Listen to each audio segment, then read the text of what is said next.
Hello everyone. मैं आपका दोस्त आदर्श जैन आप सभी का फिर से स्वागत करता हूं फास्ट टेस्ट एकेडमी के ऑनलाइन प्लेटफॉर्म पर। जैसा कि आप सभी को पता है कि हमारे यहाँ अभी 1000 most important prelims test series चल रही है। उसी की आगे की श्रृंखला में आज हम यूनिट 7 के जो सबसे मोस्ट इम्पॉर्टेंट क्वेश्चंस है, जिनकी सबसे ज़्यादा प्रिडिक्टेबिलिटी कि वो आएंगे ही आएंगे, उनको आज हम देखते हैं। तो शुरू करते हैं फटाफट और हम इसमें देखते जाते हैं। उससे पहले मैं आपको बताना चाहूंगा कि हमारे यहाँ दो बैचेस चल रहे हैं अभी currently. One is UPSC batches और दूसरा है एमपीपीएससी बैचेस। अगर आप इसके इच्छुक हैं तो आप दिए गए नंबर पर कांटेक्ट कर सकते हैं। फॉर द फर्स्ट क्वेश्चन, नाभिकीय विकिरण से रक्षा कौन करता है? Who protects against nuclear radiation? Nuclear radiation सब जानते हैं क्या क्या होते हैं, अल्फा बीटा गामा। जब भी किसी न्यूक्लियस के अंदर न्यूट्रॉन्स की संख्या ज्यादा हो जाती है तो उसको हम न्यूक्लियर रेडिएशंस कहते हैं। ठीक है, तो इसका आंसर क्या है? Option c. अब पहले ऑप्शन देखो क्या क्या दिखे। Magnesium iodide, calcium iodide, potassium iodide और सोडियम आयोडाइड। इसमें आप पाते हो कि जो पोटेशियम होता है सबसे ज्यादा रिएक्टिव एलिमेंट ये होता है। तो इस तरीके से हम याद रख सकते हैं कि सबसे ज्यादा अवशोषित करने की ताकत भी किसके अंदर होती है? पोटेशियम के अंदर का, दैट इज पोटेशियम आयोडाइड। तो जब भी आप किसी न्यूक्लियर रेडिएशंस के उसमें आ जाओ तो आपको किसके अंडर में रहना है? पोटेशियम आयोडाइड के अंडर में। दूसरा क्वेश्चन हम लेते हैं, रेडियोधर्मी प्रदूषण मापने की इकाई। अब यहाँ पे क्वेश्चन क्या दिया गया है पहले उसका देखो। रेडियोएक्टिव पॉल्यूशन जो होता है उसको हम मेजर किस में करते हैं? ऑप्शन देखते हैं। अडॉप्शन कुछ नहीं कहलाता है, ठीक है। डॉप्सन नाम सुना सुना है, लेकिन ये किस चीज के लिए यूज होता है? ये होता है ओजोन के लिए, और ओजोन का फॉर्मूला क्या होता है? O3। ठीक है, डॉप्सन इसकी हो गया तो ये भी कट गया। कैस्केड अलग चीज है। तो हमारे पास ऑप्शन क्या बचता? रॉन्टजन। रॉन्टजन जो है वो क्या करता है? रेडियो एक्टिव पॉल्यूशन को मेजर करने की एक इकाई होता है। और साथ ही साथ हम पढ़ते हैं कि जो एक्सरेज होती है उसको भी डिस्कवर किसने किया था? रॉन्टजन ने किया था। तो इस तरीके से हम देखते हैं कि जो रॉन्टजन होता है उसने एक्सरे भी डिस्कवर किया था, उसी के नाम पर क्या है? रेडियो एक्टिव पॉल्यूशन को मेजर करने की एक इकाई भी है। तीसरा क्वेश्चन हम देखते हैं, यदि मिट्टी या जल से आर्सेनिक की अधिकता है, ठीक है, तो मुख्य रूप से कौन से पौधे को उगाना चाहिए? सिंपल सी बात है कि किसी मिट्टी में या पानी में क्या आर्सेनिक की लेवल ज्यादा है, तो हम ऐसा कौन सा पौधा उगाएं कि जो उसको एब्जॉर्ब कर ले? तो इसका आंसर है जो आप सभी खाते हो, क्या? पैडी प्लांट, दैट इज धान का पौधा, या फिर जो आपका चावल का पौधा होता है वो इसका आंसर होगा। तो याद रखना अर्सेनिक, याद रख लो सैनिक लोग होते हैं वो सबसे ज्यादा क्या खाते हैं? चावल खाते हैं। तो ऐसे याद रख लेना कि आर्सेनिक को अवशोषित करने के लिए क्या चाहिए? तो वो है पैडी प्लांट। ठीक है, अगला क्वेश्चन हम आते हैं, what is the mainly found in CNG? Compress natural gas. सभी ने सुना होगा सीएनजी के बारे में, ठीक है।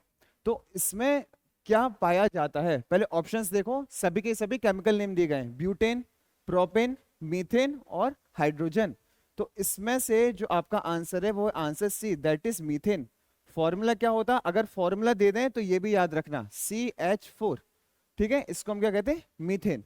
अब बात आई ब्यूटेन और प्रोपेन की, ये दोनों किस में पाए जाते हैं? तो ये दोनों होते हैं आपके एलपीजी में। और अगर पर्टिकुलर पूछा जाए कि एलपीजी में भी सबसे ज्यादा मात्रा किसकी है, तो वो होती है ब्यूटेन, उसके बाद प्रोपेन की। ठीक है, तो मीथेन इसका आंसर हो जाएगा। साथ ही साथ याद रखना अभी गवर्नमेंट E20 नाम का एक इनिशिएटिव चला रही है, इथेनॉल 20। ठीक है, वो भी किसको करता है डिफाइन? मीथेन को। क्लियर? वो एक बायोफ्यूल है, तो बायो प्रोडक्ट का हम अलग से दिखाएंगे। तो अभी बस याद रखना E20 किस रिलेटेड है? एक बायोफ्यूल से।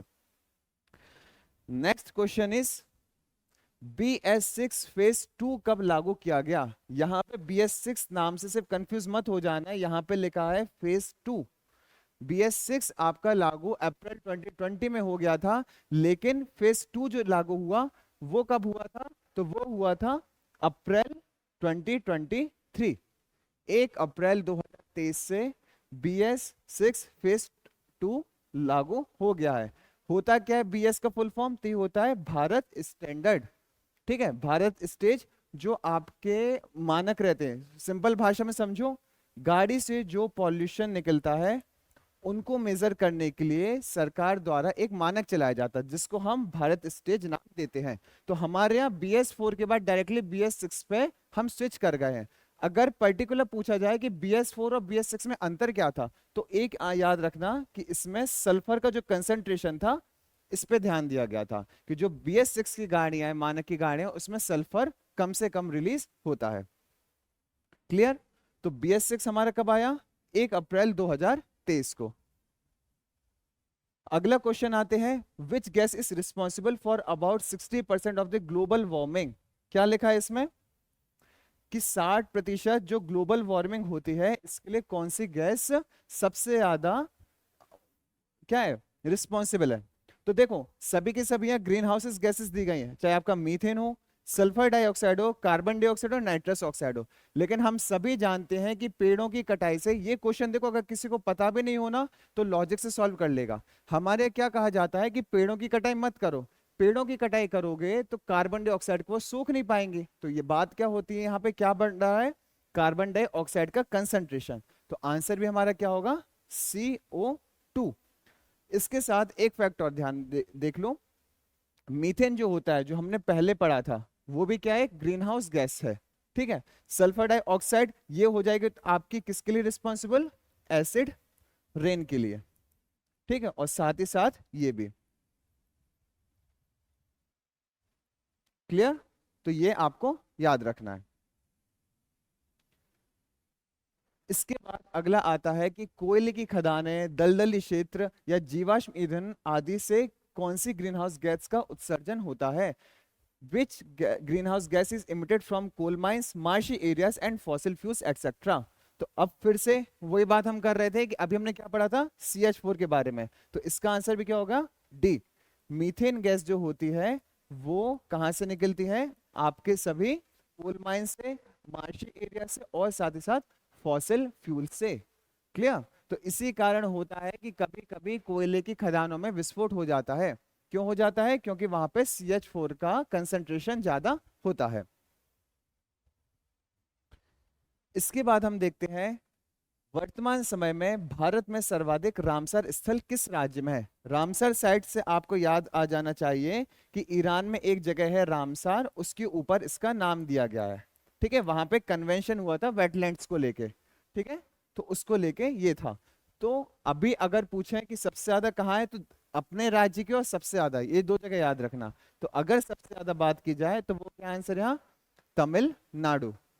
तमिलनाडु में टोटल कितनी है, 16 रामसार साइट्स यहाँ पे अभी अवेलेबल है। और टोटल इंडिया में अभी फिलहाल में कितनी है, आज की करंट पोजीशन में पूछें तो वो है 80। ठीक है, 80 टोटल रामसर साइट्स है।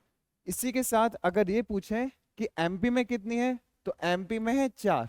सबसे पहले कौन सी बनी थी, तो वो थी भोजताल, कहां पर है, भोपाल में। दूसरी कौन सी बनी थी, सांख्य सागर, जो कहां पर है, आपके शिवपुरी में। तीसरी कौन सी बनी थी, तो वो थी सिरपुर, जो इंदौर में है। और लास्ट बनी थी यशवंत सागर, और जो भी आपकी कहां पर है, इंदौर में साइट है। तो भोजताल, सांख्य सागर, सिरपुर और यशवंत सागर, ये 4 अभी हमारे यहाँ क्या है, वेटलैंड साइट्स हैं। सबसे ज्यादा कहाँ है, तमिलनाडु में। क्लियर? ठीक है, आगे देखते हैं भारत में गिद्धों के लुप्त होने का प्रमुख कारण क्या है। यहाँ पे क्वेश्चन ध्यान से देखना, वल्चर्स के बारे में पूछा गया है। ठीक है, तो भारत में एक जो गिद्ध लुप्त होते हैं उसका सबसे बड़ा कारण, अब पहले को ऑप्शंस देखते हैं। नॉन अवेलेबिलिटी ऑफ फूड, अगर ये देखा जाए तो सभी जानवरों के लिए है ना, तो ये तो हो नहीं सकता। आवास उपलब्ध ना हो पाना, कुछ हद तक है लेकिन पूर्णतः नहीं है। अवैध शिकार एवं तस्करी, ये भी पूर्णतः नहीं है। लास्ट क्या है, डाइक्लोरोफेनिक पेन किलर, हाँ, तो ये है मुख्य कारण। अब इसमें क्या लिखा है, पेन किलर, कौन सा, डाइक्लोरोफेनिक। सामान्य भाषा में हम समझें तो ये क्या होता है, इस प्रकार का पेन किलर होता है जो जानवरों को दिया जाता है। लेकिन जब जानवर मर जाते हैं तो उनकी बॉडी में ये केमिकल पाया जाता है, जो गिद्ध जिस अगर उस जानवर को खा लेंगे तो उनकी इंस्टेंटली मौत हो जाती है। तो बस इतना याद रखना है कि वल्चर के एक्सटिंक्शन का कारण क्या है, डाइक्लोरोफेनिक पेन किलर, उसके नाम में डाई आ रहा है। ठीक है, तो ऐसे आप याद रख सकते हो। अगला है एनजीटी की स्थापना। ठीक है, तो इसका क्या है, एनजीटी स्थापित कब हुआ था, तो वो आपका हुआ था 18 अक्टूबर 2010 में। कब हुआ था, 18 अक्टूबर 2010 में। और इसके मुख्यालय कहाँ पर है, तो इसका मुख्यालय न्यू दिल्ली में। ठीक है, और साथ ही साथ इसका पूछा जाता है कि ये किस एक्ट के अंतर्गत काम करता है, तो आपको याद रखना है EPA act, environment protection act, कब आया था, 1986 के अंतर्गत। ठीक है, इसके अंतर्गत इसको स्थापित किया गया था 18 अक्टूबर 2010। अगला है एनआरएसए। एनआरएसए का फुल फॉर्म क्या है, तो यहां पे देखो क्या लिखा है आंसर पूरा, कि national remote sensing agency. National remote sensing agency, जो आपका कहां पाया जाता है, जिसका हेडक्वार्टर कहां पर है, हैदराबाद में। हैदराबाद में इसका हेडक्वार्टर है, और इसकी स्थापना कब हुई थी, सन 2008। कोई भी इंस्टीट्यूशन हो, दो चीजें हमेशा याद रखना, कब उसको बनाया गया था और कब उसका कहां पे उसको स्थापित किया गया था। कार्य आप खुद लिख लोगे, प्रीलिम्स पॉइंट ऑफ व्यू से ये दोनों चीजें जरूरी है। अब एक चीज याद रखना, अगर यहाँ एजेंसी की जगह इंस्टीट्यूट लिखा होता तो आपका आंसर क्या होता, तो वो आपका आंसर हो जाता Dehradun. National remote sensing institute ये कहाँ पाया जाता है, देहरादून में, और एजेंसी कहाँ पर है, तो वो है आपकी हैदराबाद में। क्लियर। इसके बाद अगला आता है, who is the chairman of national disaster management executive committee. यहाँ पे पूरा नाम देखना कि क्या पूछ रहे हैं, जल्दी जल्दी में आके सिर्फ वो नहीं लगा देना कि अथॉरिटी पूछा जाए। एक होता है NDMA, national disaster management authority, और ये क्या है, national disaster management executive committee. तो इसका जो हेड वो होता है, हेड होता है, वो कौन होता है, केंद्रीय गृह मंत्रालय का सचिव। सचिव कौन सा, यूनियन होम मिनिस्ट्री का। यूनियन होम मिनिस्ट्री का जो सचिव होगा वो इसका हेड होगा। अगर बात नेशनल डिजास्टर मैनेजमेंट अथॉरिटी की जाए तो इसका हेड कौन होता है, हमारे प्रधानमंत्री, prime minister of India. Clear. ये बॉडी क्या करती है, ये स्कीम्स या पॉलिसीज को फॉर्मुलेट करती है, और उसी स्कीम्स को फॉर्मुलेट करने के बाद एग्जीक्यूशन का काम इस बॉडी का होता है, जिसके हेड कौन होते हैं, सेक्रेटरी। कौन से सेक्रेटरी, यूनियन होम मिनिस्ट्री के सेक्रेटरी होते हैं। क्लियर। अब अगले क्वेश्चंस में आते हैं, that is in whose name is the national wild life fellowship award is given. किसके नाम पर राष्ट्रीय वन्यजीव फेलोशिप पुरस्कार दिया जाता है, तो सभी ने एक नाम सुना होगा, सलीम अली का। सलीम अली का क्यों फेमस है, he is known as bird man of India. ठीक है, अगर आपको ये भी नहीं पता तो आप खुद सोचना कि इस चीज में कि ये इसमें जो नाम दिए गए हैं वो कैसे कैसे, समझो आपको सलीम अली बिल्कुल नहीं पता है, अब आप एक बार ऑप्शन पढ़िए। एलिमिनेशन मेथड सबसे अच्छा होता है प्रीलिम्स पॉइंट ऑफ व्यू से। राजेंद्र प्रसाद, डॉक्टर राजेंद्र प्रसाद हमारे first president. Indira Gandhi first women prime minister. Subhash Chandra Bose वो कौन थे, एक रिवॉल्यूशनरी थे। तो आंसर कौन सा बचता है, सलीम अली। इस प्रकार से भी आप उसको सॉल्व कर सकते हैं, लेकिन कब, जब आंसर बिल्कुल भी नहीं पता हो। अगला है नमामि गंगे कार्यक्रम कब शुरू हुआ, तो नमामि गंगे कार्यक्रम आपका कब शुरू हुआ था, तो ये हुआ था जून 2014 में। ठीक है, 2014 में इसको शुरू किया गया था। इसका मेन पर्पस क्या था, कि वो जो हमारी गंगा नदी है उसका संरक्षण और बड़े स्तर पर करना था, इसके लिए इसको लाया गया। तो सिंपल से याद रखना कि जून 2014 में नमामि गंगे कार्यक्रम लाया गया था।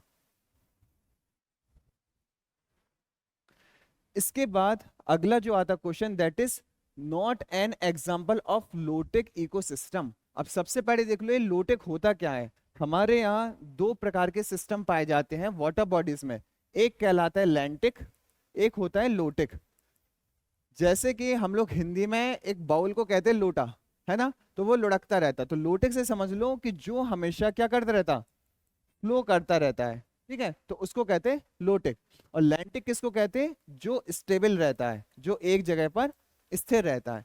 तो क्वेश्चन क्या पूछ रहा है, इनमें से लोटेक इकोसिस्टम कौन सा नहीं है। अब आप खुद देखो, नदी है हमेशा बहती रहती है तो ये तो लोटेक कहलाया, झरना हमेशा फ्लो होता रहता है ये भी लोटेक कहलाया, नहर ये भी बहती रहती है तो ये भी क्या हो गई, लोटेक। लेकिन एक झील हमेशा शांत रहती, एक जगह रहती, तो ये कैसी साइट हो जाएगी, लैंटिक, और यही हमारा आंसर हो जाए। क्लियर। तो ये होता है लैंटिक या लोटेक साइट। तो कंफ्यूज मत होना और जल्दीबाजी में कभी टिक मत करना, हमेशा फोकस करना, क्योंकि आधा आंसर आपके क्वेश्चन में ही छुपा रहता है। अगर कोई लोटेक करके भी कर देगा, नॉट नहीं पड़ेगा, तो भी गलत हो जाएगा।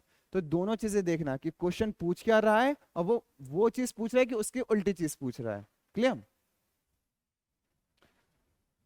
अगला क्वेश्चन आते हैं, which of the following is an example of inverted pyramid of the numbers. ठीक है, हमारे यहाँ तीन प्रकार के हम पिरामिड्स पढ़ते हैं, एक होता है नंबर पिरामिड, एक होता है बायोमास पिरामिड, और तीसरा होता है एनर्जी पिरामिड। तो एक चीज हमेशा याद रखना, जो एनर्जी का पिरामिड होगा वो हमेशा सीधा बनेगा। अब यहाँ क्वेश्चन पूछ रहा है क्या, कि इन्वर्टेड पिरामिड कौन सा होता है। तो इन्वर्टेड मतलब पहली बात उल्टा। ऑप्शन क्या क्या दिए, पैडी फील्ड, पॉन्ड, वृक्ष और जंगल। तो इसका आंसर होगा आपका वृक्ष। अब वृक्ष कैसे होता ये समझो। सबसे पहले आता है प्रोड्यूसर, कंज्यूमर और फिर अपर लेवल का कंज्यूमर। तो यहाँ प्रोड्यूसर क्या हो गया, एक ट्री। ठीक है, ट्री को खाने के लिए समझो क्या है, चिड़िया, खूब सारी बर्ड्स हैं जो उसकी पत्तियां और वगैरह फल वगैरह खाती हैं। तो बर्ड्स की संख्या ज्यादा होगी, है ना। एक ट्री है, उसको समझो 10 चिड़ियों ने खाया, उसके फल खाए, तो ज्यादा हो गए ना। ठीक है, अब वो चिड़िया जब मरेंगी तो उनको खाने वाले जो कीड़े होंगे, छोटे छोटे चींटियां समझ लो, तो उनकी संख्या क्या होगी, आपके घर में ही देख लो, छोटी सी जगह पे 100 चींटियां होती, तो यहाँ पे समझो कि 1000 चींटियां हैं एक बर्ड को खाने के लिए। तो क्या हुआ कि नंबर बढ़ता जा रहा है, इसीलिए हमेशा नंबर पिरामिड होगा वो ट्री का, हमेशा हमेशा उल्टा बनेगा। अगर ये क्वेश्चन आ जाए कि बायोमास का कौन सा पिरामिड उल्टा बनता है, तो उसका आंसर क्या हो जाएगा, पॉन्ड पिरामिड, अगर बायोमास का पूछा जाए। ठीक है, और नंबर का पूछा जाए तो कौन सा होगा, ट्री पिरामिड। क्लियर। इसके बाद 16 क्वेश्चन में हमने देखा कि इसका आंसर क्या है इन्वर्टेड पिरामिड का, कि ट्रीज हो जाएगा। क्लियर, अगर नंबर वाइज पूछा जाए। इसके बाद जो हम अगला देखेंगे क्वेश्चन, वो क्या आ जाएगा, विक्रम एस। अभी का जो सबसे ज्यादा मेन टॉपिक चल रहा है, हॉट टॉपिक जिसको कहते हैं साइंस एंड टेक में, वो यही है कि हमारे यहाँ के जो प्राइवेट स्पेस एजेंसीज हो रही हैं वो प्रमोट कर रही हैं, आजकल उनको प्रमोट किया जा रहा है। तो उसी का क्वेश्चन है, पहली बात विक्रम एस है क्या, तो ये क्या है, it's a type of rocket. अब रॉकेट तो है, सिंपल सा है, लेकिन इसको इसरो ने नहीं बनाया, इसको क्या बनाया है, इंडिया के एक स्पेस प्राइवेट कंपनी ने, जिसका नाम क्या है, स्काई रूट एरोस्पेस। इसने इस रॉकेट को डिजाइन किया है और इसको लॉन्च भी कर चुकी है। ठीक है, it is also a first cryogenic private rocket engine. Clear. तो नाम याद रखना विक्रम एस, ऐसे याद रख लो, किसने बनाया है, स्काई रूट एरोस्पेस ने, जो क्या है इंडिया की एक प्राइवेट स्पेस एजेंसी है। इसी के साथ एक आप नाम याद रखोगे जिसका नाम क्या है, अग्निकुल। ये क्या है, चेन्नई में एक कंपनी है, जो क्या है, जो कैसी है, जो भी स्पेस बेस्ड कंपनी है। इसने पहला 3D प्रिंटेड इंजन बनाया है। ठीक है, तो नाम दो याद रखना, एक है स्काई रूट और दूसरा क्या है, अग्निकुल। तो विक्रम एस किसने बनाया है, तो वो आपका आ जाएगा स्काई रूट एरोस्पेस कंपनी ने। इसके बाद अगला हम आते हैं, which of the following is correct. अब देखो अलग अलग डेट दी गई हैं, हमारे यहाँ जो डिजास्टर्स दिए गए हैं उसमें से कौन सी कब घटी है। ठीक है, पहले पढ़ते हैं 2013 उत्तराखंड ट्रेजिडी, 16-17 जून 2013, क्लियर है। 2013 में आई थी जून 16-17 को। दूसरी पढ़ते हैं कच्छ भूकंप, 26 जनवरी को तो आया था, लेकिन 2002 में नहीं आके कब आया था, 2001 में ये आया था। तीसरा देखते हैं भोपाल गैस ट्रेजिडी, जो हम सभी को अच्छे से याद है, 2-3 अप्रैल नहीं, 2-3 दिसंबर की रात को ये आया था 1984 में। और लास्ट है एशिया सुनामी। एशिया की सुनामी कब आई थी, तो ये आई थी 26 दिसंबर 2004। तो इससे क्लियर है कि हमारा आंसर क्या होगा, उत्तराखंड ट्रेजेडी। ठीक है, ट्रेजेडी कब हुई थी, 16-17 जून 2013। इसके साथ साथ आपको ये तीनों ऑप्शन भी याद रखने हैं, क्योंकि इनसे क्वेश्चन आने की संभावना ज्यादा रहती है। पिछली बार मेंस में क्वेश्चन जैसे सीधे आया था भोपाल गैस ट्रेजेडी से, क्यों आया था, क्योंकि उस टाइम एक सीरीज आई थी, वेब सीरीज रेलवे मैन। तो मोस्ट प्रोबेबल है इस बार फिर से इन्हीं में से कोई सा क्वेश्चन आ जाए। इसके बाद अगला देखते हैं, इसरो द्वारा निर्मित भारत की पहली अंतरिक्ष वेधशाला कौन सी है, India first space observatory built by ISRO. तो इसरो के द्वारा पहली बनने वाली कौन सी है, तो दैट इज एस्ट्रोसैट। ठीक है, एक्स्ट्रा नेट नहीं है, इंस्ट्रा सेट नहीं है, ना एक्स्ट्रा सेट है, वो क्या है, एस्ट्रोसैट। याद रखना क्या है, इंडिया की पहली स्पेस ऑब्जर्वेटरी, जो किसने बनाई है, ऑब्वियसली इसरो ने बनाई है। और इसको लॉन्च करने का इसका वो क्या था, लॉन्च कब हुई थी, 2015 में इसको लॉन्च किया गया था। पर्पस क्या था कि ब्रह्मांड में जो यूनिवर्स में अलग अलग प्रकार की एक्टिविटीज होती है उनका अध्ययन करना था। ठीक है, और साथ ही साथ जो अल्ट्रावायलेट रेज होती है उनकी स्टडी करना भी इसका मकसद था। इसके बाद हम अगला आता है, hydrogen oxygen use in cryogenic technology have temperature respectively. जो हाइड्रोजन और ऑक्सीजन के यूज किया जाता है क्रायोजेनिक टेक्नोलॉजी में, तो उसका किस तापमान में उनको रखा जाता है, तो इसका आंसर है हाइड्रोजन को -253 और ऑक्सीजन को -183 डिग्री सेल्सियस में। कंफ्यूज मत होना कि हाइड्रोजन पहले आता है तो उसका कम होगा, हाइड्रोजन को ज्यादा उसमें रखा जाता है, मतलब सबसे कम तापमान में रखा जाता है। अगर पूछे कि एब्सोल्यूट टेम्परेचर कितना होता है, तो वो होता है कितना, -273 डिग्री सेल्सियस। इससे ज्यादा ठंडी कोई चीज हो नहीं सकती। ठीक है, और हाइड्रोजन किस में रखा था, -253 डिग्री सेल्सियस में। क्लियर। इसके बाद हम जो अगला पढ़ते हैं वो क्या होता है,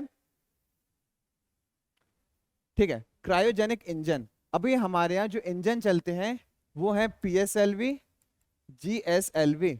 और अगर पूछा जाए चंद्रयान 3 को किससे लॉन्च किया गया था, तो वो आ जाएगा LVM-3M4, इससे इसको लॉन्च किया गया था। ठीक है, तो याद रखना कि GSLV का जो अपग्रेडेड वर्जन था उसी से चंद्रयान 3 को लॉन्च किया गया था। क्लियर, तो इस तरीके से आप इसको याद रखना। और जो क्रायोजेनिक इंजन होता है वो हमेशा 3 स्टेज इंजन होता है। इसके बाद हम अगला देखते हैं, which of the following places is not in situ for vegetation conservation. In situ site और ex situ site. In situ मतलब उसी जगह पे, और एक्स सीटू एक बाहर से अगर हम कोई जगह बनाते हैं कंजर्वेशन के लिए, दो प्रकार से कंजर्वेशन करते हैं, एक उसी जगह पर और एक बाहरी जगह। तो बाहरी जगह को एक्स सीटू कहते हैं। क्लियर, तो इन सीटू में क्या क्या आ जाएगा, जो भी आपके जैसे बायोस्फीयर रिजर्व, नेशनल पार्क्स या वाइल्ड लाइफ सेंचुरी। तो यहाँ पे देखो ऑप्शन इन सीटू में कौन सा नहीं है, तो पहले है कौन से, नेशनल पार्क होते हैं, ठीक है, वाइल्ड लाइफ सेंचुरी होते हैं, बायोस्फीयर रिजर्व्स होते हैं, और क्या नहीं होते, तो वो हो गए आपके बॉटनिकल गार्डन्स। तो आंसर हमारा क्या हो गया, option b, botanical gardens are ex situ sites. हम देखते हैं कि हमारे यहाँ जो फार्म हाउस वगैरह बनाए जाते हैं, बॉटनिकल गार्डन्स, हर प्रकार के वहां पे पेड़ रखे रहते हैं, तो वो उनको कंजर्व तो किया जाता है, लेकिन अलग अलग जगह से उनको उठा के लाया जाता है, तो वो कैसे हो गए, एक्सिटू साइट्स हो गए।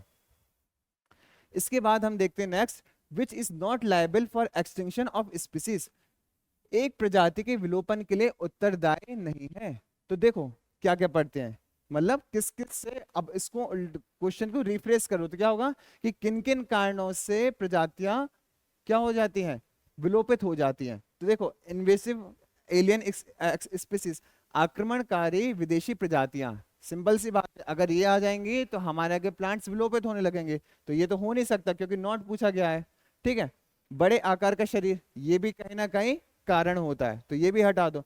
कंप्रेस नीचे, अगर जो नीचे होता है उसका साइज है वो छोटा होता जाएगा, मतलब जहां पे आपकी फूड की और रहने की अवेलेबिलिटी कम होती है तो वो कम होता जाएगा, तो वो भी हटा दो। तो लास्ट क्या होगा, जेनेटिक वेरिएशन। ये तो आपके क्या करता है, स्पीसीज को बढ़ाता है, कि जितना ज्यादा आपके जीन्स में वेरिएशन आएगा उतनी ज्यादा स्पीसीज बढ़ेगी। तो ये सिर्फ कारण नहीं होगा, और बाकी ये सब कारण है खत्म होने के। क्लियर? एक्सटेंशन ऑफ स्पीसीज किसके कारण नहीं होता है? तो जेनेटिक वेरिएशन के कारण बिल्कुल नहीं होता है। तो आंसर क्या हो गया? Option d. इसके बाद हम अगला देखते हैं, which of the following is a major cause of ecological imbalance in India? भारत में इकोलॉजिकल इम्बैलेंस का सबसे मुख्य कारण क्या है?